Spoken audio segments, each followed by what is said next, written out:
सत श्री अकाल दोस्तों, welcome to Punjab jobs academy. Punjab jobs academy के इस चैनल पर तुहाडा स्वागत है।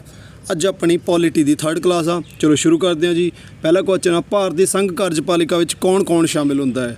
देखो इसका सही जवाब आ उपरोक्त सारे। नंबर 5 इस राष्ट्रपति, प्रधानमंत्री की जी मंत्री परिषद होंदी आ और भारत का अटॉर्नी जनरल होंदा जो भारत का महान्यायवादी, उसनूं कि भारत का सब तो वड्डा कानून अधिकारी भी बोलते हैं। आर्टिकल 76 के अंडर आता वो भी इस शामिल होता है।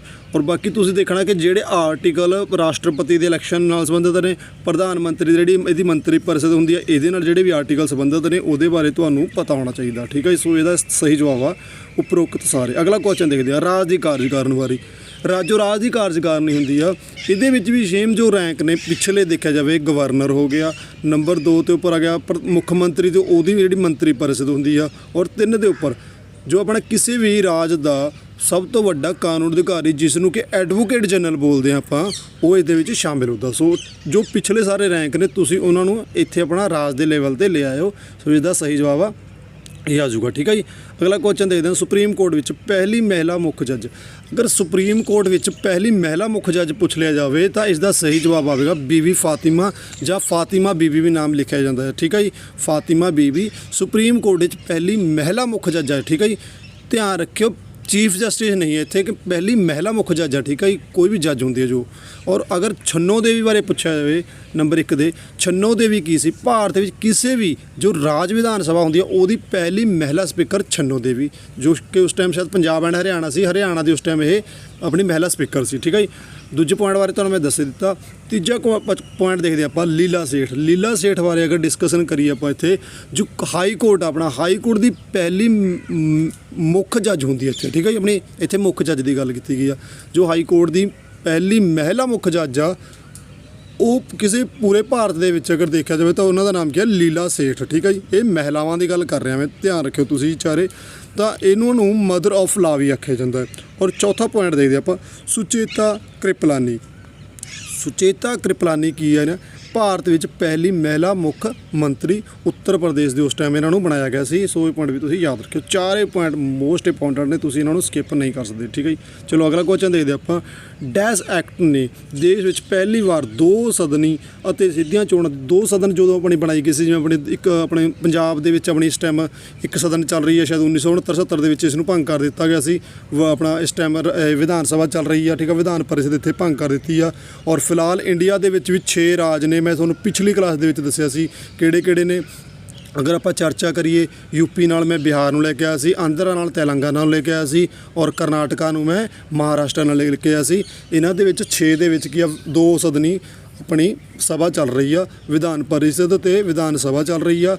और ये बारे अगर गल करिए 1882 के इसनूं एक्ट के राही पहली बार 2 सदनी शुरू की गई सी और सीधियां चोणां की शुरुआत की गई सी। ये क्वेश्चन भी पंजाब के पिछले एग्जाम के आया होया। सो तुसीं इसनूं स्किप नहीं करना। ठीक है जी।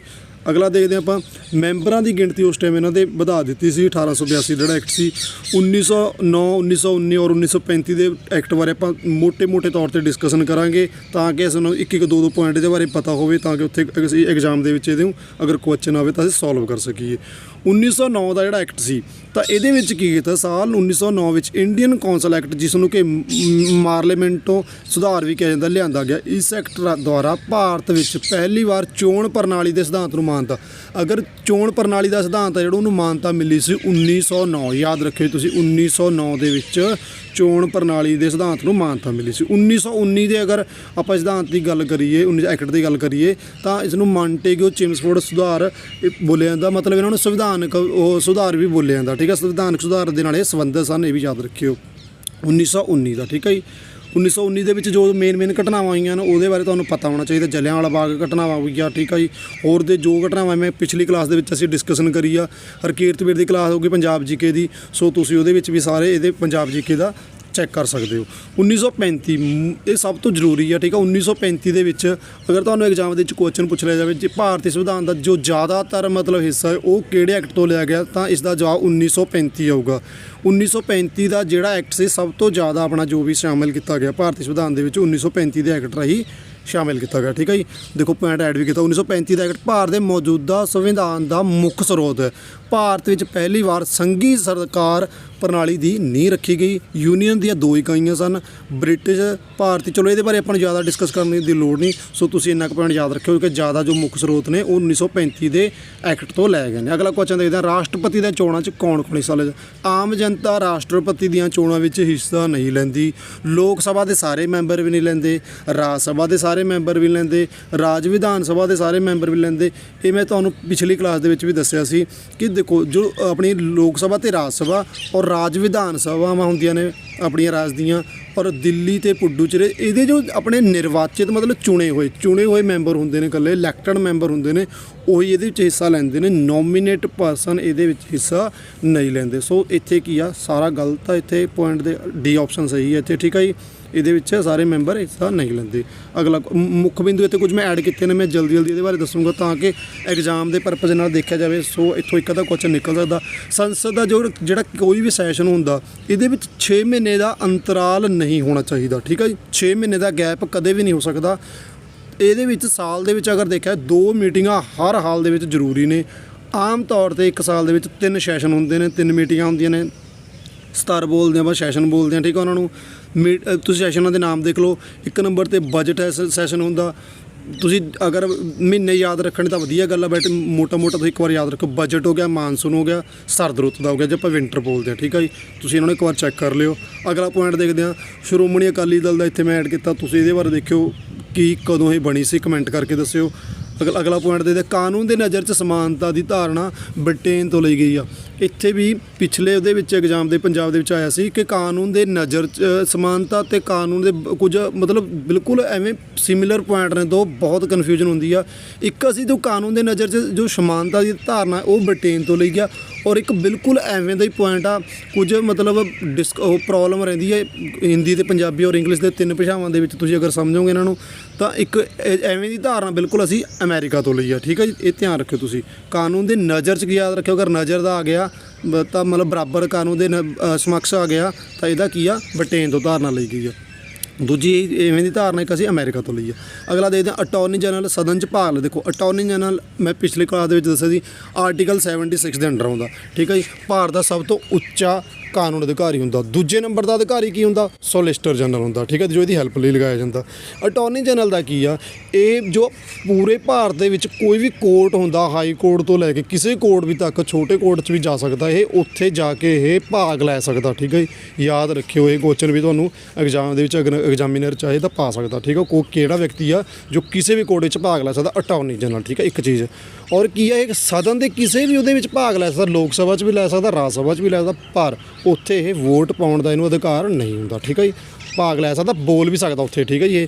ਔਰ ਅੱਗੇ ਗੱਲ ਕਰੀਏ ਸੰਸਦੀ ਸਮਿਤੀਆਂ ਬਾਰੇ, ਮੈਂ ਥੋੜ੍ਹਾ ਜਿਹਾ ਇੱਥੇ 2 ਪ੍ਰਕਾਰ ਦੀਆਂ ਹੁੰਦੀਆਂ ਨੇ। ਇੱਕ ਤਾਂ ਹੁੰਦੀਆਂ ਪਰਮਾਨੈਂਟ, ਔਰ ਉਸ ਤੋਂ ਬਾਅਦ ਹੁੰਦੇ ਨੇ ਇੱਕ ਮਤਲਬ ਕੱਚੀਆਂ। ਪਰਮਾਨੈਂਟ ਦਾ ਕੀ ਹੁੰਦਾ, ਕਾਰਜਕਾਲ 1 ਸਾਲ ਦਾ ਹੁੰਦਾ। ਔਰ ਜਿਹੜੀਆਂ ਕੱਚੀਆਂ ਹੁੰਦੀਆਂ ਨੇ ਉਹ ਮਤਲਬ ਮੌਕੇ 'ਤੇ ਦੇਖ ਕੇ ਬਣਾਈਆਂ ਜਾਂਦੀਆਂ ਨੇ। ਕੋਈ ਹੜ੍ਹ ਆ ਜਾਵੇ ਜਾਂ ਕਿਸੇ ਪ੍ਰਕਾਰ ਦੀ ਮਤਲਬ ਕੋਈ ਮੁਸੀਬਤ ਆ ਜਾਵੇ ਜਾਂ ਕੋਈ ਐਵੇਂ ਦਾ ਕੰਮ ਕਰਨਾ ਹੋਵੇ ਕਿ ਸਾਨੂੰ ਇਹ ਕਮੇਟੀ ਬਣਾਉਣੀ ਚਾਹੀਦੀ ਹੈ, ਸਮਿਤੀ ਬਣਾਉਣੀ ਚਾਹੀਦੀ ਆ, ਤਾਂ ਉਹ ਸਮਿਤੀਆਂ ਬਣਾਉਂਦੇ ਨੇ। ਅਤੇ ਫਿਰ ਉਹ ਮਤਲਬ ਜਦੋਂ ਕੰਮ ਨਿਕਲ ਜਾਂਦਾ ਉਹਨੂੰ ਫਿਰ ਕੀ ਕਰਦੇ ਨੇ, ਭੰਗ ਕਰ ਦਿੰਦੇ ਨੇ।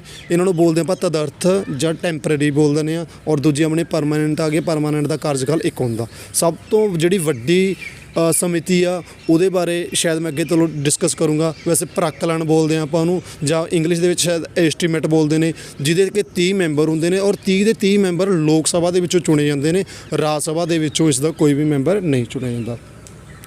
ਚਲੋ ਸਭ ਤੋਂ ਵੱਡੀ ਇੱਥੇ ਦੇਖ ਲਓ, ਤੁਹਾਨੂੰ ਮੈਂ ਦੱਸਿਆ ਤਾਂ ਠੀਕ ਆ, ਐਸਟੀਮੇਟ ਕਮੇਟੀ ਇੰਗਲਿਸ਼ ਦੇ ਵਿੱਚ ਉਹਨੂੰ ਬੋਲਦੇ ਨੇ, ਔਰ ਹਿੰਦੀ ਔਰ ਪੰਜਾਬੀ ਦੇ ਵਿੱਚ ਬੋਲਦੇ ਨੇ ਪ੍ਰਾਕਲਨ, ਠੀਕ ਹੈ, ਪ੍ਰਾਕਲਨ ਕਮੇਟੀ। ਅਗਲਾ ਦੇਖਦੇ ਹਾਂ ਆਪਾਂ 42 ਅਮੈਂਡਮੈਂਟ 1976 ਦੇ ਬਾਰੇ ਤੁਸੀਂ ਆਪਣਾ ਚੈੱਕ ਕਰੋ, ਜੋ ਵੀ ਹੈ। ਵੰਦੇ ਮਾਤਰਮ ਇਹਦੇ ਬਾਰੇ ਤੁਸੀਂ ਚੈੱਕ ਕਰ ਲਿਓ ਸਾਰਾ, ਮੋਟੇ ਪੁਆਇੰਟ ਤੁਸੀਂ ਦੇਖ ਲਿਓ ਇੱਕ ਵਾਰ, ਠੀਕ ਆ। ਰਾਜ ਸਭਾ ਪਹਿਲੇ 1952 ਦੇ ਵਿੱਚ ਦਿੱਲੀ ਨੂੰ NCR ਆਪਣਾ ਨੈਸ਼ਨਲ ਕੈਪੀਟਲ ਰੀਜਨ ਹੋ ਗਿਆ, ਠੀਕ ਆ। ਆਪਾਂ ਬੋਲਦੇ ਆ ਨਾ ਇਹਨੂੰ ਦਿੱਲੀ ਰਾਜ ਖੇਤਰ, ਤਾਂ ਇਹ 1969 ਜਿਹੜਾ ਅਮੈਂਡਮੈਂਟ ਹੋਇਆ ਸੀ, ਇਹਦੇ ਰਾਹੀਂ ਇਹਨੂੰ ਕੀਤਾ ਗਿਆ ਸੀ। ਨਾਗਰਿਕਤਾ ਨਾਲ ਸੰਬੰਧਿਤ ਜਿਹੜਾ ਭਾਗ ਆ, ਨਾਗਰਿਕਤਾ ਨਾਲ ਸੰਬੰਧਿਤ ਜਿਹੜਾ ਭਾਗ ਆ ਉਹ ਭਾਗ 2 ਆ, ਵੀ ਯਾਦ ਰੱਖਿਓ। ਅੰਡੇਮਾਨ ਔਰ ਨਿਕੋਬਾਰ ਜੋ ਆ, ਅੰਡੇਮਾਨ ਤੇ ਨਿਕੋਬਾਰ ਦਾ ਜਿਹੜਾ ਏਰੀਆ, ਠੀਕ ਆ ਜੀ, ਇਹ UT ਨੇ, ਇਹ ਕੀ ਆ, ਇਹ ਕਲਕੱਤਾ ਹਾਈ ਕੋਰਟ ਦੇ ਅੰਡਰ ਆਉਂਦੇ ਨੇ। ਇਹ ਪੁਆਇੰਟ ਵੀ ਯਾਦ ਰੱਖਿਓ। ਔਰ ਅਗਰ ਸਭ ਤੋਂ ਜ਼ਿਆਦਾ ਅਗਰ ਬੈਂਚਸ ਪੁੱਛੇ ਜਾਣ ਹਾਈ ਕੋਰਟ ਦੀਆਂ ਤਾਂ ਉਹ ਕਿੱਥੇ ਨੇ, ਗੁਹਾਟੀ। ਕੁਐਸਚਨ ਐਗਜ਼ਾਮ ਦੇ ਵਿੱਚ ਆਏ ਹੋਏ ਨੇ, ਇਹਨਾਂ ਨੂੰ ਸਕਿਪ ਕਰਨ ਬਾਰੇ ਤੁਸੀਂ ਭੁਲੇਖੇ ਨਾਲ ਵੀ ਇਹ ਸੋਚ ਨਾ ਲਿਓ, ਠੀਕ ਹੈ ਜੀ। ਅੰਡੇਮਾਨ ਨਿਕੋਬਾਰ ਕਲਕੱਤਾ ਹਾਈ ਕੋਰਟ ਦੇ ਅੰਡਰ ਆ ਗਏ। ਸਭ ਤੋਂ ਜ਼ਿਆਦਾ ਬੈਂਚਸ ਕਿੱਥੇ ਨੇ? ਗੁਹਾਟੀ ਦੇ ਵਿੱਚ। ਦਲ ਬਦਲ ਆ ਗਿਆ ਅਗਰ ਆਪਾਂ ਇਹਦੇ ਬਾਰੇ ਕਿਹੜੀ ਅਨੁਸੂਚੀ ਆ ਆਪਣੀ 10ਵੀਂ 9ਵੀਂ ਅਨੁਸੂਚੀ 9 ਦਾ ਮਤਲਬ ਲੈਂਡ ਆਪਣਾ ਲੈਂਡ ਰਿਫਾਰਮ ਸ਼ਾਇਦ ਆ ਗਿਆ ਤਾਂ ਹੈਗਾ। ਉਸ ਤੋਂ ਬਾਅਦ ਆ ਗਿਆ ਆਪਣਾ ਮੌਲਿਕ ਕਰਤੱਵ ਸਵਰਨ ਸਿੰਘ ਕਮੇਟੀ ਰਾਹੀਂ ਜੋੜੇ ਗਏ ਸੀ। ਮੌਲਿਕ ਕਰਤੱਵ ਬਾਰੇ ਮੈਂ ਤੁਹਾਨੂੰ ਨਹੀਂ ਪੰਚਾਇਤੀ ਰਾਜ ਬਾਰੇ ਅਗਰ ਗੱਲ ਕਰੀਏ, ਪੰਚਾਇਤੀ ਰਾਜ ਦਾ ਤੁਹਾਨੂੰ ਪਤਾ ਹੀ ਬਲਵੰਤ ਰਾਏ ਮਹਿਤਾ ਹੋ ਗਿਆ। ਪੰਚਾਇਤੀ ਰਾਜ ਦੇ ਨਾਲ ਕੀ ਆ 4-5 ਕਮੇਟੀਆਂ ਹੋਰ ਵੀ ਨੇ, ਸੋ ਉਹਨਾਂ ਬਾਰੇ ਤੁਸੀਂ ਇੱਕ ਵਾਰ ਖੁਦ ਵੀ ਚੈੱਕ ਕਰਿਓ ਕਿ ਉਹ ਪੰਚਾਇਤੀ ਰਾਜ ਨੂੰ ਮਤਲਬ ਜਿਨ੍ਹਾਂ ਨੇ ਪ੍ਰਪੋਜ਼ਲ ਉਹਦਾ ਕੀਤਾ ਸੀ ਵੀ ਹਾਂ ਇਹ ਹੋਣੀ ਚਾਹੀਦੀ ਹੈ, 4-5 ਕਮੇਟੀਆਂ ਸੀ, ਉਹਨਾਂ ਬਾਰੇ ਤੁਹਾਨੂੰ ਪਤਾ ਹੋਣਾ ਚਾਹੀਦਾ। ਮੌਲਿਕ ਕਰਤੱਵ ਕੀ ਆ ਸਵਰਨ ਸਿੰਘ ਕਮੇਟੀ ਨੇ ਜੋੜੇ ਸੀ। ਮੌਲਿਕ ਕਰਤੱਵਾਂ ਦੀ ਗਿਣਤੀ ਤੁਹਾਨੂੰ ਦੱਸਿਆ ਸੀ 11 ਹੈ, ਠੀਕ ਹੈ ਵੀ ਯਾਦ ਰੱਖਿਓ। ਸੰਵਿਧਾਨ ਦੀ ਆਤਮਾ ਬੋਲਿਆ ਜਾਂਦਾ ਆਰਟੀਕਲ 32 ਨੂੰ। 32 ਦੇ ਵਿੱਚ ਤੁਹਾਨੂੰ ਪਤਾ ਹੀ ਆ ਕਿ ਰਿਟਸ ਵਗੈਰਾ ਜੋ ਹੁੰਦੀਆਂ ਨੇ 5 ਪ੍ਰਕਾਰ ਦੀਆਂ ਨੇ, ਉਹਨਾਂ ਨੂੰ ਜਾਰੀ ਕਰਨ ਦਾ ਇਹਦੇ ਕੋਲ ਕੀ ਹੁੰਦਾ? ਅਧਿਕਾਰ ਹੁੰਦਾ, ਠੀਕ ਹੈ।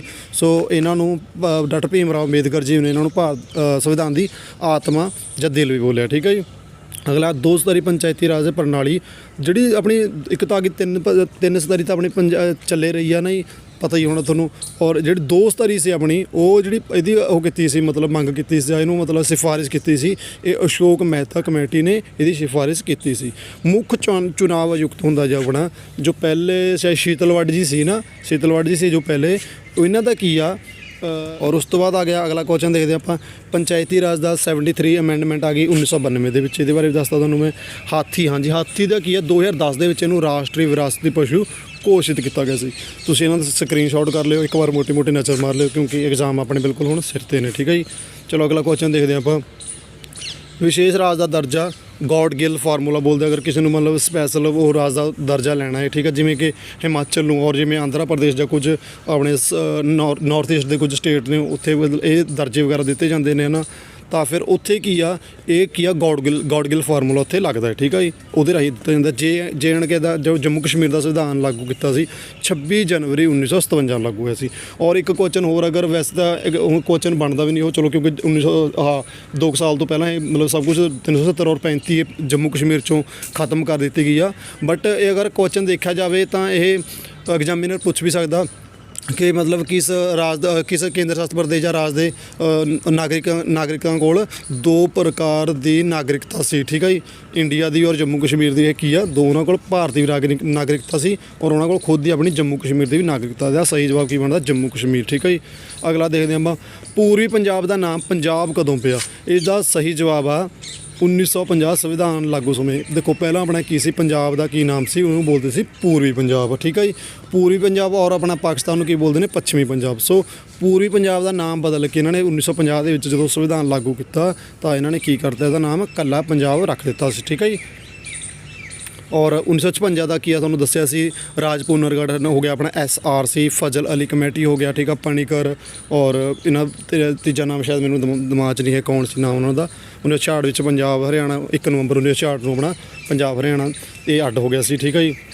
ਔਰ ਵਿਚਾਰ ਕਰੋ ਫਸਟ ਆਪਣੀ ਸ਼ਡਿਊਲ, 3rd ਸ਼ਡਿਊਲ, 5th ਇਹਦੇ ਬਾਰੇ ਅਗਰ ਡਿਸਕਸ ਕਰੀਏ ਥੋੜ੍ਹਾ ਜਿਹਾ ਤਾਂ ਕਲਾਸ ਲੰਬੀ ਹੋ ਜੂਗੀ ਪਰ ਮੋਟਾ ਮੈਂ ਤੁਹਾਨੂੰ ਦੱਸ ਦੇਣਾ। ਦੇਖੋ ਕੀ ਆ ਪਹਿਲੀ ਤਾਂ ਆਪਾਂ ਕੀ ਆ ਇੱਕ ਰਾਜਾਂ ਦੀ ਵੰਡ ਬਾਰੇ ਸ਼ਾਇਦ ਡਿਸਕਸ ਕਰੀ ਗਈ ਹੈ ਨਾ, ਠੀਕ ਆ ਜੀ। ਜੋ ਆਪਣੀ ਸ਼ਡਿਊਲ ਆ, ਠੀਕ ਆ, ਇਹ ਤੋਂ ਜੋ ਵੀ ਅਨੁਸੂਚੀਆਂ ਨੇ ਤੁਹਾਨੂੰ ਇਹਦੇ ਬਾਰੇ ਇੱਕ ਵਾਰ ਨਜ਼ਰ ਮਾਰ ਲੈਣੀ ਖੁਦ ਵੀ। ਇਹਦਾ ਸਹੀ ਜਵਾਬ ਤੁਸੀਂ ਦੇਖ ਲਿਓ। 3 ਅਤੇ 4 ਮਤਲਬ C ਔਰ D ਆਪਸ਼ਨ ਕੀ ਨੇ? 5ਵੀਂ ਅਨੁਸੂਚੀ ਦੇ ਵਿੱਚ ਅਨੁਸੂਚਿਤ ਜਾਤੀ ਦੇ ਇਲਾਕਿਆਂ ਦਾ ਪ੍ਰਸ਼ਾਸਨ ਦੇ ਬਾਰੇ ਦੱਸਿਆ ਗਿਆ।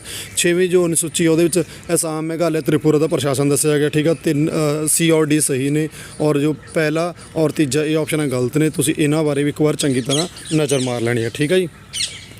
ਅਗਲਾ ਕੁਐਸਚਨ ਦੇਖਦੇ ਹਾਂ ਜੁਡੀਸ਼ਰੀ ਬਾਰੇ ਅਗਰ ਇੱਥੇ ਚਰਚਾ ਕਰੀਏ ਥੋੜ੍ਹਾ ਜਿਹਾ। ਸੁਪਰੀਮ ਕੋਰਟ ਦੇ ਜੱਜਾਂ ਦੀ ਇਸ ਸਮੇਂ ਜੋ ਕੁੱਲ ਸਟਰੈਂਥ ਆ ਉਹ ਦੱਸਿਆ ਗਿਆ 35 ਹੈ। ਦੇਖੋ 35 ਤਾਂ ਸਟਰੈਂਥ ਨਹੀਂ ਹੈ ਕਿਉਂਕਿ ਜੋ ਜ਼ਿਆਦਾ ਤੋਂ ਜ਼ਿਆਦਾ ਵੈਸੇ ਸਟਰੈਂਥ ਅਗਰ ਪੁੱਛਿਆ ਜਾਵੇ ਤਾਂ 34 ਹੀ ਹੋ ਸਕਦੀ ਹੈ, ਠੀਕ ਹੈ। 34 ਹੋ ਸਕਦੀ ਆ। ਕਿਹਦੇ ਨਾਲ ਹੋ ਸਕਦੀ ਹੈ? ਵਿਦ ਹੋ ਸਕਦੀ ਹੈ ਇਹ ਜੋ CJI ਹੁੰਦਾ ਚੀਫ ਜਸਟਿਸ ਆਫ ਇੰਡੀਆ ਜੋ ਇਸ ਟਾਈਮ ਚੰਦਰਚੂੜ ਜੀ ਨੇ, ਸ਼ਾਇਦ ਉਹ 50ਵੇਂ ਨੰਬਰ ਦੇ ਨੇ, ਹਾਂ 50ਵੇਂ ਨੰਬਰ ਦੇ ਚੀਫ ਜਸਟਿਸ ਨੇ ਇਸ ਟਾਈਮ ਚੰਦਰਚੂੜ ਜੀ। UU ਲਲਿਤ ਨੂੰ ਉਹਨਾਂ ਨੇ ਰਿਪਲੇਸ ਕੀਤਾ ਹੈ। ਉਹਨਾਂ ਦੇ ਨਾਲ ਮਿਲਾ ਕੇ ਟੋਟਲ ਜੋ ਚੀਫ ਜਸਟਿਸ ਆਪਣੇ ਕੁੱਲ ਜੱਜ ਹੁੰਦੇ ਨੇ ਉਹਨਾਂ ਦੀ ਗਿਣਤੀ 34 ਹੋ ਸਕਦੀ ਹੈ, ਨਾ ਕਿ 35। ਠੀਕ ਹੈ, ਪਹਿਲੀ ਆਪਸ਼ਨ ਗਲਤ ਆ।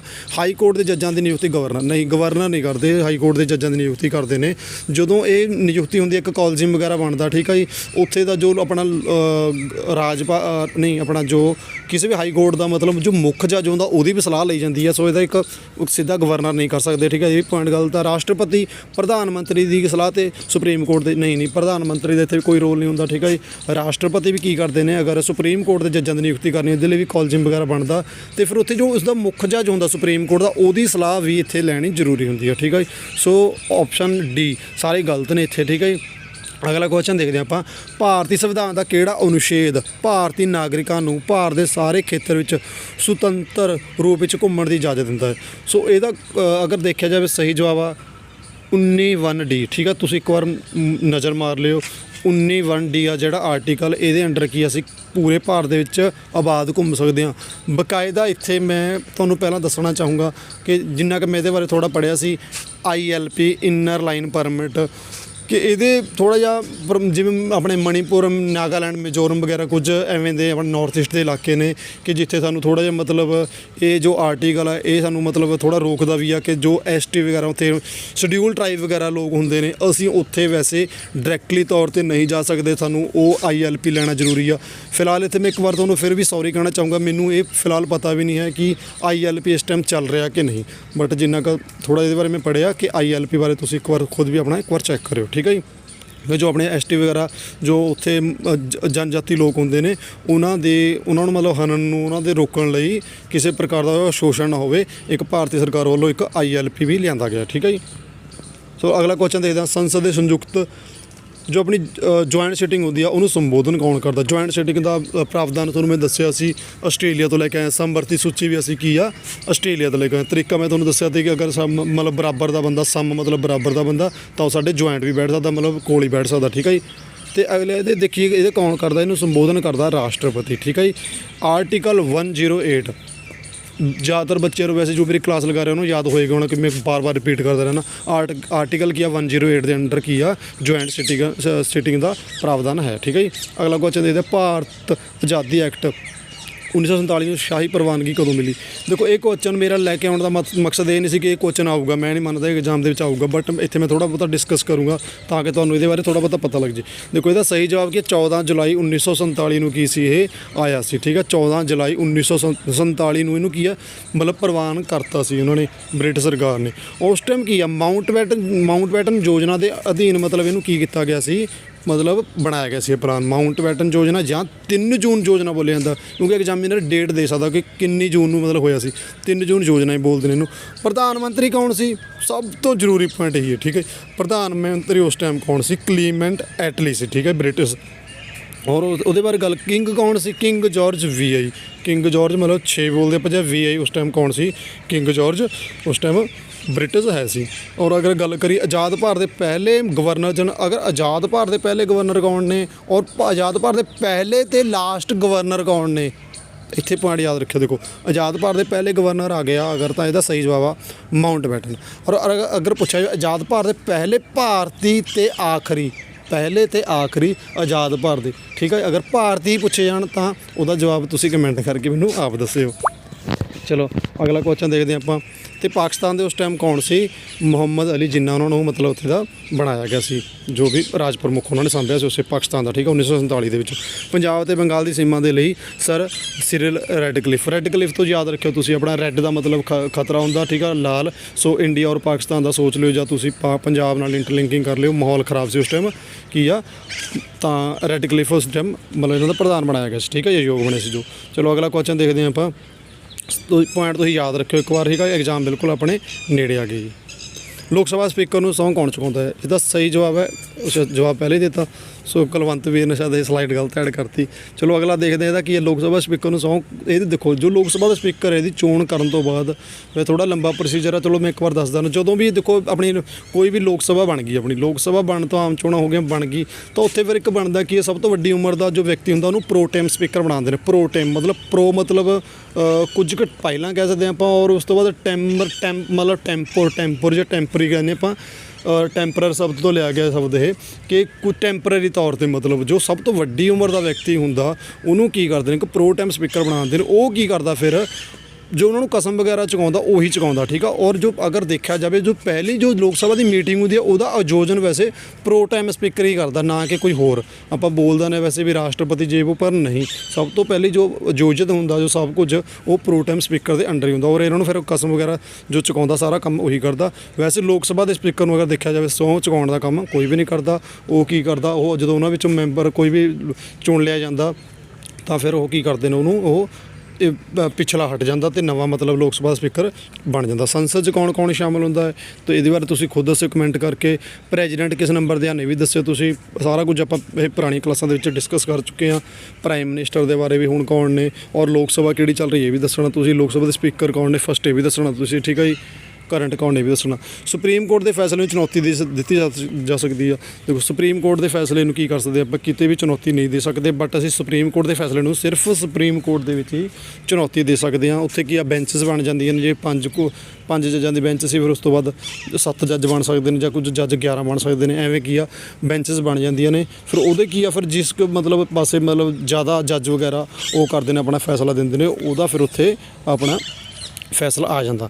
ਅਗਲਾ ਕੁਐਸਚਨ ਦੇਖਦੇ ਹਾਂ, ਵਿਚਾਰ ਕਰੋ ਕਿ ਕਿਹੜੇ ਗਲਤ ਹਨ। ਇੱਥੇ ਆਪਾਂ ਗਲਤ ਦੱਸਣਾ ਨਾ ਕਿ ਸਹੀ। ਦੇਖੋ ਗਲਤ ਦਾ ਅਗਰ ਆਪਾਂ ਕਰੀਏ ਤਾਂ ਜੋ ਮੈਨੂੰ ਪਹਿਲਾ ਕੁਐਸਚਨ ਲੱਗਦੀ ਆਪਸ਼ਨ 9 ਦਸੰਬਰ 1947 ਸ਼ਾਇਦ 47 ਸ਼ਾਇਦ 46 ਜਾਂ 45 ਦੀ ਡੇਟ ਹੋਊਗੀ। ਸੋ ਇੱਕ ਵਾਰ ਦੇਖ ਲਓ, ਮੈਨੂੰ ਪਹਿਲੀ ਆਪਸ਼ਨ ਗਲਤ ਲੱਗਦੀ ਆ। ਦੂਜਾ ਅਗਰ ਦੇਖੀਏ ਆਪਾਂ ਪੱਕੇ ਚੇਅਰਮੈਨ ਸੱਚੀ ਦਾ ਪੱਕੇ ਚੇਅਰਮੈਨ ਨਹੀਂ ਸਨ, ਉਹ ਅਸੀਂ ਕੱਚੇ ਮਤਲਬ 1-2 ਦਿਨ ਲਈ ਬਣੇ ਸੀ ਉਹ, ਕਿਉਂਕਿ ਸਭ ਤੋਂ ਵੱਡੀ ਉਮਰ ਦੇ ਸੀ। ਸੋ ਉਹ ਸੀ ਟੈਂਪਰਰੀ, ਇਹ ਸੀ ਟੈਂਪਰਰੀ ਨਾ ਕਿ ਪੱਕੇ, ਠੀਕ ਹੈ ਜੀ। ਦੂਜੀ ਆਪਸ਼ਨ ਵੀ ਗਲਤ ਲੱਗਦੀ ਹੈ ਮੈਨੂੰ। ਸੰਵਿਧਾਨ ਸਭਾ ਨੇ ਅੰਤਰਿਮ ਸੰਸਦ ਦੇ ਤੌਰ 'ਤੇ ਕੰਮ ਕੀਤਾ, ਹਾਂ ਜੀ ਇਹ ਤੀਜਾ ਪੁਆਇੰਟ ਸਹੀ ਆ। ਸੋ ਗਲਤ ਪੁੱਛਿਆ ਇਹ 1 ਤੇ 2 ਗਲਤ ਨੇ। ਦੇਖੋ ਆਪਸ਼ਨ ਆਪਾਂ ਬੀ ਲੈ ਕੇ ਚੱਲਦੇ ਹਾਂ ਇੱਥੇ ਮੇਰੇ ਖਿਆਲ 'ਚ, ਹਾਂ ਇੱਥੇ ਇਹਦਾ ਸਹੀ ਜਵਾਬ ਆ ਆਪਸ਼ਨ ਬੀ, ਠੀਕ ਆ। 1 ਤੇ 2 ਗਲਤ। ਜੋ ਆਪਣੀ ਸੰਵਿਧਾਨ ਸਭਾ ਸੀ ਉਹਨੇ ਕੀ ਕੀਤਾ ਸੀ, ਇੰਟਰਿਮ ਬੋਲਦੇ ਆਪਾਂ, ਇੰਟਰਿਮ ਜਾਂ ਅੰਤਰਿਮ ਸੰਸਦ ਦੇ ਤੌਰ 'ਤੇ ਵੀ ਕੰਮ ਕੀਤਾ ਸੀ। ਇਹ ਆਪਸ਼ਨ ਸਹੀ ਆ। ਅਗਲਾ ਕੁਐਸਚਨ ਦੇਖਦੇ, ਦੇਸ਼ ਦੇ ਕਿਸੇ ਵੀ ਕੋਵਿਡ ਵਿੱਚ ਭਾਗ ਲੈਣ ਤੇ ਹਾਜ਼ਰ ਹੋਣ ਦਾ ਅਧਿਕਾਰ ਕਿਸ ਕੋਲ ਹੈ। ਦੇਖੋ ਇਹਦਾ ਕੀ ਅਧਿਕਾਰ ਜੋ ਹੁੰਦਾ ਆਪਣਾ, ਮੈਂ ਪਹਿਲੇ ਤੁਹਾਨੂੰ ਕੁਐਸਚਨ ਦੇ ਵਿੱਚ ਦੱਸਦਾ ਸੀ, ਜੋ ਆਪਣਾ ਦੇਸ਼ ਦਾ ਕੋਈ ਵੀ ਕੋਰਟ ਹੁੰਦਾ ਇਹਦੇ ਵਿੱਚ ਅਧਿਕਾਰ ਕੌਣ ਲੈ ਸਕਦਾ, ਅਟਾਰਨੀ ਜਨਰਲ, ਆਰਟੀਕਲ 76 ਦੇ ਅੰਡਰ ਆਉਂਦਾ, ਠੀਕ ਆ। ਉਹ ਕੀ ਕਰ ਸਕਦਾ, ਉੱਥੇ ਕਿਸੇ ਵੀ ਉਹਦੇ ਵਿੱਚ ਕੋਰਟ ਦੇ ਵਿੱਚ ਭਾਗ ਲੈ ਸਕਦਾ, ਠੀਕ ਆ ਜੀ। ਅਤੇ ਕਿਉਂਕਿ ਸਭ ਤੋਂ ਵੱਡਾ ਕਾਨੂੰਨ ਅਧਿਕਾਰੀ ਹੁੰਦਾ ਉਹ, ਭਾਰਤ ਸਰਕਾਰ ਵੱਲੋਂ ਬੋਲਦਾ ਵੀ ਉਹੀ ਆ ਜੋ ਵੀ ਕੋਈ ਵੀ ਕੇਸ ਆਉਂਦਾ, ਠੀਕ ਆ ਜੀ। ਅਤੇ ਉਸ ਤੋਂ ਬਾਅਦ ਕੀ ਆ, ਅਗਰ ਉਹਦੀ ਗੱਲ ਕਰੀਏ ਤਾਂ ਉਹ ਸੰਸਦ ਦੇ ਕਿਸੇ ਵੀ ਸਦਨ ਵਿੱਚ ਭਾਗ ਲੈ ਸਕਦਾ, ਬੋਲ ਵੀ ਸਕਦਾ ਉੱਥੇ, ਠੀਕ ਆ ਜੀ, ਪਰੰਤੂ ਵੋਟ ਨਹੀਂ ਦੇ ਸਕਦਾ, ਠੀਕ ਆ। ਨਿਯੁਕਤੀ ਇਹਦੀ ਕੀ ਕੀਤੀ ਜਾਂਦੀ ਹੈ, ਰਾਸ਼ਟਰਪਤੀ ਵੱਲੋਂ ਕੀਤੀ ਜਾਂਦੀ ਆ, ਠੀਕ ਆ ਜੀ। ਇਹ ਅਤੇ ਸ਼ਰਤਾਂ ਚਲੋ ਇਹਦੇ ਬਾਰੇ ਜ਼ਿਆਦਾ ਡਿਸਕਸ ਕਰਨ ਦੀ ਆਪਾਂ ਨੂੰ ਲੋੜ ਨਹੀਂ ਹੈ, ਇੱਕ ਵਾਰ ਤੁਸੀਂ ਫਿਰ ਵੀ ਖੁਦ ਇਹਨੂੰ ਚੈੱਕ ਕਰ ਲਿਓ। ਹੇਠ ਲਿਖਿਆ 'ਚ ਕੌਣ ਡਰਾਫਟਿੰਗ ਕਮੇਟੀ ਦਾ ਮੈਂਬਰ ਨਹੀਂ ਸੀ। ਦੇਖੋ ਡਰਾਫਟਿੰਗ ਕਮੇਟੀ ਦੀ ਗੱਲ ਕਰੀਏ, ਡਰਾਫਟਿੰਗ ਕਮੇਟੀ, ਮਸੌਦਾ ਕਮੇਟੀ, ਖਰੜਾ ਕਮੇਟੀ, ਇਹ ਸਾਰੇ ਇੱਕੋ ਨਾਮ ਨੇ, ਠੀਕ ਹੈ ਜੀ। ਕਨਫਿਊਜ਼ਨ ਨਹੀਂ ਹੋਣੀ ਚਾਹੀਦੀ ਤੁਹਾਨੂੰ। ਇਹਦੇ ਜਿਹੜੇ ਪ੍ਰਧਾਨ ਸੀ, ਅਗਰ ਪ੍ਰਧਾਨ ਪੁੱਛ ਲਿਆ ਜਾਵੇ, ਜ਼ਿਆਦਾ ਆਪਾਂ ਬਹੁਤ ਵਾਰ ਡਿਸਕਸ ਕਰ ਚੁੱਕੇ ਇਹਦੇ ਬਾਰੇ, ਡਾਕਟਰ ਭੀਮ ਰਾਓ ਅੰਬੇਦਕਰ ਜੀ ਹੋ ਗਏ, ਠੀਕ ਹੈ ਜੀ। ਜੋ ਇਹਦੇ ਅਗਰ ਮੈਂਬਰਾਂ ਦੇ ਬਾਰੇ ਪੁੱਛਿਆ ਜਾਵੇ ਤਾਂ ਡਾਕਟਰ ਰਾਜਿੰਦਰ ਪ੍ਰਸਾਦ ਜੀ ਇਹਦੇ ਮੈਂਬਰ ਨਹੀਂ ਸੀ। ਸ਼ਾਇਦ ਮੈਨੂੰ ਲੱਗਦਾ ਡਾਕਟਰ ਰਾਜਿੰਦਰ ਪ੍ਰਸਾਦ ਜੀ ਜੋ ਆਪਣੀ ਸ਼ਾਇਦ ਝੰਡਾ ਕਮੇਟੀ ਸੀ ਉਹਦੇ ਪ੍ਰਧਾਨ ਸੀ ਸ਼ਾਇਦ, ਇੱਕ ਵਾਰ ਤੁਸੀਂ ਖੁਦ ਵੀ ਚੈੱਕ ਕਰਿਓ, ਠੀਕ ਹੈ। ਝੰਡਾ ਕਮੇਟੀ ਦੇ ਪ੍ਰਧਾਨ ਕੌਣ ਸੀ, ਜਿੱਥੇ ਤੱਕ ਮੇਰੇ ਦਿਮਾਗ ਦੇ ਵਿੱਚ ਆ ਰਿਹਾ। ਚਲੋ ਅਗਲਾ ਕੁਐਸਚਨ ਦੇਖਦੇ ਹਾਂ, ਉਪ ਰਾਸ਼ਟਰਪਤੀ ਦੇ ਚੁਣਾਵ ਨਾਲ ਸੰਬੰਧਿਤ ਆਰਟੀਕਲ। ਉਪ ਰਾਸ਼ਟਰਪਤੀ ਦਾ ਜਿਹੜਾ ਚੁਣਾਵ ਆ, ਆਪਾਂ ਯਾਦ ਕਰਨ ਦਾ ਤਰੀਕਾ ਕੀ ਆ, ਇਸ ਟਾਈਮ ਜੋ ਉਪ ਰਾਸ਼ਟਰਪਤੀ ਨੇ ਉਹਨਾਂ ਦੀ ਉਮਰ ਰਾਸ਼ਟਰਪਤੀ ਨਾਲੋਂ ਵੱਧ ਆ, ਠੀਕ ਹੈ ਜੀ। ਉਪ ਰਾਸ਼ਟਰਪਤੀ ਦੀ ਉਮਰ ਰਾਸ਼ਟਰਪਤੀ ਨਾਲੋਂ ਜ਼ਿਆਦਾ, ਠੀਕ ਹੈ। ਜਗਦੀਪ ਧਨਖੜ ਜੀ ਦ੍ਰੋਪਦੀ ਮੁਰਮੂ ਨਾਲੋਂ ਵੱਡੇ ਨੇ। ਸੋ ਆਪਾਂ ਇੱਥੇ ਕੀ ਕਰਦੇ ਹਾਂ, 66 ਮੇਰੇ ਖਿਆਲ 'ਚ ਮੈਂ 66 ਹਾਂ ਸਹੀ ਆ, ਮੈਨੂੰ ਵੀ ਯਾਦ ਹੋ ਗਿਆ ਵੈਸੇ ਪੜ੍ਹ ਕੇ। 66 ਆਰਟੀਕਲ ਨੂੰ ਕੀ ਕਰਦੇ ਹਾਂ ਆਪਾਂ, ਉਪ ਰਾਸ਼ਟਰਪਤੀ ਨਾਲ ਕਰਦੇ ਹਾਂ। ਔਰ ਬਿਲਕੁਲ ਐਸੇ ਨੰਬਰ ਨਾਲ ਜੋ ਮਤਲਬ ਡਬਲ ਡਿਜਿਟ ਦੇ ਸੇਮ ਨੰਬਰ ਹੋਣ ਤਾਂ ਉਹਨੂੰ ਆਪਾਂ ਕੀ ਕਰਦੇ ਹਾਂ, ਆਰਟੀਕਲ ਜਿਵੇਂ 55 ਦੇ ਨਾਲ ਕੀ ਕਰਦੇ ਹਾਂ ਆਪਾਂ ਰਾਸ਼ਟਰਪਤੀ ਨੂੰ ਯਾਦ ਕਰਾਂਗੇ। 66 ਆਰਟੀਕਲ ਹੋ ਗਿਆ ਉਪ ਰਾਸ਼ਟਰਪਤੀ, 55 ਆਰਟੀਕਲ ਆਪਾਂ 11 ਸਾਲ ਘਟਾ ਦਿੰਦੇ ਹਾਂ, ਕਿਹਦਾ ਹੋ ਗਿਆ ਆਪਣਾ ਰਾਸ਼ਟਰਪਤੀ ਨਾਲ, ਠੀਕ ਹੈ ਜੀ। 75 ਆ ਗਿਆ ਆਪਣਾ 75 ਦਾ, ਅਗਰ ਦੇਖਿਆ ਜਾਵੇ 75 ਨਾਲ 15 ਨੂੰ ਯਾਦ ਕਰ ਲਓ, ਪੱਪਾ 75। ਇਹਦੇ ਨਾਲ ਕੀ ਆ, ਜੋ ਪ੍ਰਧਾਨ ਮੰਤਰੀ ਦੇ ਮੰਤਰੀ ਪਰਿਸ਼ਦ ਹੁੰਦੀ ਆ ਉਹਦੇ ਬਾਰੇ ਡਿਸਕਸ਼ਨ ਇੱਥੇ, ਠੀਕ ਹੈ ਜੀ। ਇਸ ਪੁਆਇੰਟ ਤੁਸੀਂ ਤਿੰਨੇ ਯਾਦ ਰੱਖਿਓ, ਠੀਕ ਹੈ ਜੀ। 164 ਆਰਟੀਕਲ ਕੀ ਹੈ ਇਹਦੇ ਬਾਰੇ ਵੀ ਤੁਸੀਂ ਯਾਦ ਰੱਖਿਓ। ਪ੍ਰਧਾਨ ਮੰਤਰੀ ਦੇ ਨਾਲ ਕੁੱਲ ਜੋ ਮੰਤਰੀ ਪਰਿਸ਼ਦ ਹੁੰਦੀ ਹੈ ਇਹਦੀ ਸਾਰੀ ਇਹ 15% ਤੱਕ ਹੋ ਸਕਦੀ ਹੈ, 15% ਤੋਂ ਵੱਧ ਨਹੀਂ ਹੋ ਸਕਦੇ, ਠੀਕ ਹੈ ਜੀ। ਰਾਸ਼ਟਰਪਤੀ ਅਗਰ ਦੇਖਿਆ ਜਾਵੇ ਜੋ ਇਹਦੀ ਮਤਲਬ ਸਜ਼ਾ ਮਾफ़ ਕਰਦਾ, ਕਿਸੇ ਨੂੰ ਫਾਂਸੀ ਦੀ ਸਜ਼ਾ ਵਗੈਰਾ ਹੋ ਗਈ, ਅਗਰ ਉਹਨੂੰ ਘਟਾਉਣੀ ਆ ਜਾਂ ਕੁਝ ਵੀ ਪ੍ਰਕਾਰ ਦਾ ਉਹਨੂੰ ਮਾफ़ ਕਰਨਾ ਤਾਂ ਜੋ ਆਰਟੀਕਲ ਆ 72, ਠੀਕ ਹੈ ਜੀ। ਕਥਨਾਂ ਤੇ ਵਿਚਾਰ ਕਰੋ। ਮੰਤਰੀ ਪਰਿਸ਼ਦ ਮੈਂ ਤੁਹਾਨੂੰ ਦੱਸੇ ਦਿੱਤਾ 20% ਤੋਂ ਜ਼ਿਆਦਾ ਨਹੀਂ ਹੋਣੀ ਚਾਹੀਦੀ, 15% ਮੈਂ ਤੁਹਾਨੂੰ ਦੱਸੇ ਦਿੱਤਾ ਪਹਿਲਾਂ। ਮੰਤਰੀ ਪਰਿਸ਼ਦ ਦੇ ਵਿੱਚ 3 ਪ੍ਰਕਾਰ ਦੇ ਮੰਤਰੀ ਹੁੰਦੇ ਨੇ। ਪ੍ਰਧਾਨ ਮੰਤਰੀ ਸਾਰੇ ਮੰਤਰੀਆਂ ਨੂੰ ਵਿਭਾਗਾਂ ਦੀ ਵੰਡ ਕਰਦੇ ਨੇ ਔਰ ਇਹਦਾ ਓਨਲੀ 3 ਵੈਸੇ ਓਨਲੀ ਸਹੀ ਇਹਦਾ ਓਨਲੀ 3 ਇਹਦਾ ਸਹੀ ਆ, ਕਿਉਂਕਿ 15% ਮੰਤਰੀ ਹੋਣੇ ਚਾਹੀਦੇ ਨੇ। 3 ਤਰ੍ਹਾਂ ਦੇ ਮੰਤਰੀ ਹੁੰਦੇ ਨੇ ਆਪਣਾ ਕੈਬਨਿਟ ਮੰਤਰੀ, ਰਾਜ ਮੰਤਰੀ, ਉਪ ਮੰਤਰੀ ਔਰ ਪ੍ਰਧਾਨ ਮੰਤਰੀ। ਮੰਤਰੀ ਨੂੰ ਵਿਭਾਗਾਂ ਦੀ ਵੰਡ ਕਰਦੇ ਨੇ, ਸਹੀ ਆ, ਠੀਕ ਹੈ ਜੀ। ਅਗਲਾ ਕੁਐਸਚਨ ਦੇਖਦਾ, ਰਾਜ ਸਭਾ ਦਾ ਚੇਅਰਮੈਨ ਚੁਣਿਆ ਜਾਂਦਾ ਹੈ। ਰਾਜ ਸਭਾ ਦਾ ਜੋ ਚੇਅਰਮੈਨ ਹੁੰਦਾ, ਜੋ ਆਪਣੇ ਉਪ ਰਾਸ਼ਟਰਪਤੀ ਜੀ ਹੁੰਦੇ ਨੇ, ਉਹਨਾਂ ਬਾਰੇ ਪੁੱਛਿਆ ਗਿਆ ਤੇ ਠੀਕ ਹੈ, ਕਨਫਿਊਜ਼ਨ ਨਾ ਹੋਏ ਤੋਂ।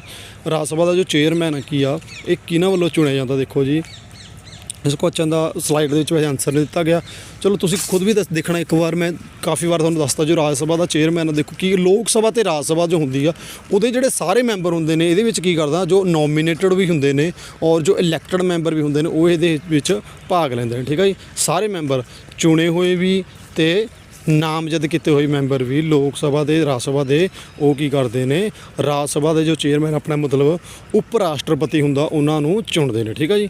ਹੇਠ ਲਿਖੀਆਂ ਗੱਲਾਂ ਨਾਲ ਮੇਲ ਕਰੋ, ਕਿਹੜੇ ਦੇਸ਼ ਦੇ ਸੰਵਿਧਾਨ ਵਿੱਚੋਂ ਕੀ ਲਿਆ ਗਿਆ? ਮੌਲਿਕ ਅਧਿਕਾਰ। ਮੌਲਿਕ ਅਧਿਕਾਰਾਂ ਦੇ ਵਿੱਚ ਮੈਂ ਤੁਹਾਨੂੰ ਬਾਰ-ਬਾਰ ਰੱਟਾ ਹੀ ਲਵਾਤਾ, ਲਗਭਗ ਬਾਰ-ਬਾਰ ਡਿਸਕਸ ਕਰਕੇ। ਮੌਲਿਕ ਅਧਿਕਾਰ ਕੀ ਆ ਸਾਡਾ? ਅਮਰੀਕਾ ਤੋਂ ਲਏ ਨੇ ਅਸੀਂ, USA ਨੰਬਰ 1 ਦੇ ਉੱਪਰ ਸਹੀ ਆ, ਇਹ ਸਾਰਿਆਂ ਆਪਸ਼ਨਾਂ ਦੇ ਵਿੱਚ ਆ ਰਿਹਾ। ਡੀ ਨੂੰ ਇੱਥੇ ਕੱਟ ਦਾਂਗੇ ਆਪਾਂ, ਡੀ ਗਲਤ ਆ, ਮਤਲਬ ਬੁਨਿਆਦੀ ਫਰਜ਼ ਦੀ ਗੱਲ ਕਰੀਏ ਤਾਂ ਰੂਸ ਆ ਗਿਆ, USSR। ਬੀ ਦੇ ਨਾਲ 4 ਹੋਣਾ ਚਾਹੀਦਾ, ਬੀ ਨਾਲ 4 ਕਿੱਥੇ ਆ? ਦੇਖ ਲਓ, ਆਪਣਾ ਇੱਕ ਆਪਸ਼ਨ ਦੇ ਵਿੱਚ ਬਚਿਆ, ਮਤਲਬ ਸੀ ਆਪਸ਼ਨ ਬਿਲਕੁਲ ਸਹੀ ਆ। ਅੱਗੇ ਕੁਛ ਕਰਨ ਦੀ ਆਪਾਂ ਨੂੰ ਕੁਐਸਚਨ ਕਰਨ ਦੀ ਲੋਡਿੰਗ ਐਲੀਮੀਨੇਟ ਸਿਸਟਮ ਰੱਖੋ, ਜਿਹਦੇ ਵਿੱਚ ਆ ਗਿਆ ਤੁਹਾਨੂੰ ਲੱਗਦਾ ਦੇਖੋ ਧਿਆਨ ਨਾਲ ਦੇਖ ਲਓ। ਮੈਂ ਤੁਹਾਨੂੰ ਦੁਬਾਰਾ ਇੱਕ ਵਾਰ ਦੱਸਦਾ, ਮੌਲਿਕ ਅਧਿਕਾਰ ਦੀ ਗੱਲ ਕਰੀ ਸੀ ਅਮਰੀਕਾ। ਮੌਲਿਕ ਅਧਿਕਾਰ ਦੇਖੋ ਇਹ ਆਪਸ਼ਨ ਦੇ ਵਿੱਚ ਇੱਕ ਕਿੱਥੇ ਆ? ਡੀ ਦੇ ਵਿੱਚ ਨਹੀਂ, ਡੀ ਨੂੰ ਮੈਂ ਗਲਤ ਕਰਤਾ, ਇੱਥੇ ਕੱਟਦਾ। ਉਸ ਤੋਂ ਬਾਅਦ ਬੁਨਿਆਦੀ ਫਰਜ਼, ਅਗਰ ਫਰਜ਼ ਦੀ ਗੱਲ ਪੁੱਛਿਆ ਜਾਵੇ ਤਾਂ ਮੈਨੂੰ ਪਤਾ ਸੀ ਕੀ ਆ USSR। ਇਹਦਾ ਮੈਂ ਦੇਖਿਆ ਬੀ ਦੇ ਨਾਲ ਕੀ ਹੋਣਾ ਚਾਹੀਦਾ ਸੀ? 4। ਬੀ ਦੇ ਨਾਲ 4 ਕੀ ਆ? ਸਿੱਧੀ ਸੀ ਆਪਸ਼ਨ ਦੇ ਵਿੱਚ ਆ, ਮੈਂ ਸੀ ਆਪਸ਼ਨ ਸਹੀ ਕਰਤਾ। ਬਸ ਜ਼ਿਆਦਾ ਟਾਈਮ ਵੇਸਟ ਕਰਨ ਦੀ ਲੋੜ ਨਹੀਂ, ਸਾਰੇ ਲੱਭਣ ਦੀ ਲੋੜ ਨਹੀਂ ਹੁੰਦੀ, 1-2 ਲੱਭ ਲਓ ਆਪਣਾ ਸਹੀ ਆ। ਅਗਰ ਦੂਜੀ ਆਪਸ਼ਨ ਦੇ ਵਿੱਚ ਵੀ ਸਹੀ ਹੁੰਦਾ, ਮੈਂ ਤੀਜਾ ਲੱਭ ਲੈਂਦਾ, ਠੀਕ ਹੈ ਜੀ, ਸਮਝ ਗਏ ਤੁਸੀਂ? ਚਲੋ ਅਗਲਾ ਕੁਐਸਚਨ ਦੇਖਦੇ ਆਪਾਂ। ਹੇਠ ਲਿਖਿਆਂ 'ਚ ਕਿਹੜੀ ਨਿਯੁਕਤੀ ਭਾਰਤ ਦੇ ਰਾਸ਼ਟਰਪਤੀ ਦੁਆਰਾ ਨਹੀਂ ਕੀਤੀ ਜਾਂਦੀ? ਜੋ ਪ੍ਰਧਾਨ ਮੰਤਰੀ ਦੀ ਨਿਯੁਕਤੀ ਆ, ਉਹ ਵੀ ਕੀ ਕਰਦੇ ਨੇ ਜਦੋਂ ਲੋਕ ਸਭਾ ਬਣ ਕੇ ਆਉਂਦੀ ਆ? ਜੋ ਪ੍ਰਧਾਨ ਮੰਤਰੀ ਦੀ ਜਨਰਲ ਵੋਟਾਂ ਹੁੰਦੀਆਂ ਨੇ, ਆਮ ਇਲੈਕਸ਼ਨ ਬੋਲਦੇ ਆਪਾਂ ਉਹਨਾਂ ਨੂੰ, ਤੇ ਉਹਦੇ ਵਿੱਚ ਜੋ ਪ੍ਰਧਾਨ ਮੰਤਰੀ ਨਿਯੁਕਤੀ ਆ ਰਾਸ਼ਟਰਪਤੀ ਕਰਦੇ ਨੇ। CJI chief justice of India Chandrachud ਜੀ ਨੇ, ਇਸ ਟਾਈਮ ਚੰਦਰਚੂੜ ਜੀ ਨੇ, ਉਹਨਾਂ ਦੀ ਨਿਯੁਕਤੀ ਵੀ ਕੌਣ ਕਰਦਾ? ਰਾਸ਼ਟਰਪਤੀ ਕਰਦੇ ਨੇ। ਉਪ ਰਾਸ਼ਟਰਪਤੀ ਦੀ ਨਿਯੁਕਤੀ ਕਦੇ ਵੀ ਰਾਸ਼ਟਰਪਤੀ ਨਹੀਂ ਕਰਦਾ, ਠੀਕ ਹੈ ਜੀ। ਔਰ UPSC union public service commission ਦੋ ਚੇਅਰਮੈਨ ਹੁੰਦੇ ਨੇ, ਉਹਨਾਂ ਦੀ ਨਿਯੁਕਤੀ ਵੀ ਰਾਸ਼ਟਰਪਤੀ ਕਰਦਾ, ਠੀਕ ਹੈ, ਯਾਦ ਰੱਖਿਓ ਤੁਸੀਂ। ਅਗਲਾ ਚਲੋ okay, thank you for watching.